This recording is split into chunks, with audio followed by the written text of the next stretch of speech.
ڕات بەرامبەر ئەنجامدانی ڕێفراندۆم چییە؟ ئایا لەگەڵ سەربەخۆیی کوردستان دایت؟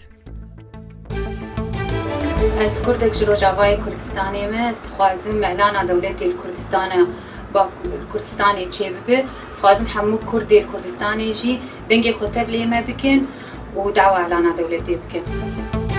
حەزەکەم هەموو کردێک دەنگ بدات بە بەڵێ بۆ ڕێفراندۆم چونکە خوێنی زۆر ماڕشتووە و حەزەکەین سەربەخۆی ببینیم چەندین ساڵە نەهامەتی دایک و باوک و خوشکەوریەکانمان بۆ گەر بۆ ئێمە شتەوەکانی دوایەمە حەزەکەین لە وڵاتێکی پڕشەڕ دوور بکەینەوە بکەینە وڵاتێکی پڕخۆش حەزەکەین وەک دەوڵەتێکی سەربەخۆ وەک هەموو جیهان مافی خۆمان هەبێ و بەسەر بەرزی نانێتەوە کامڕێن ئێمە کوردین ئێمە کوردین ئێمە کوردین. از هەوڵەتی ئیساق ساڵح حاجی سەر پرسا ڕێفراندۆمێ خەونە ملەتی کوردە و جیئینانە ئارمانج و حەز و ڤیانێت شەهیدێت قەهرەمانێت کوردستانێنە و هەر کەسێک یەک کورد بیت وجدانە کوردینیە سەری بیت ئەف شەهیدە بیرە بن ئەف ئەنفال و نەخۆشی و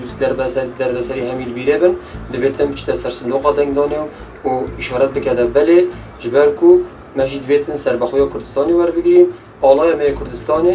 بچیتە ناف ئاڵای جیهانێدا نەتەوەین ئیلگرتی و سەرانسەری بێ دنیای ئەم وەکو کورد بەهێنیان یاسین. من وەکو هاوڵاتیەک پێم خۆشە هەموو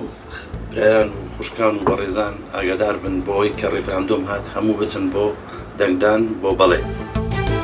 بۆ ڕێفراندۆم وەکو هاوڵاتیەکی کوردستان حەز ناکەم هیچی تر لە عێراق بمێنینەوە و ببین بە خاوەن دەوڵەتێکی خۆمان بۆکی وای هەمومان بە بەڵێ لەسەر سندوقی دەنگدان دەنجی خۆمان بدەین.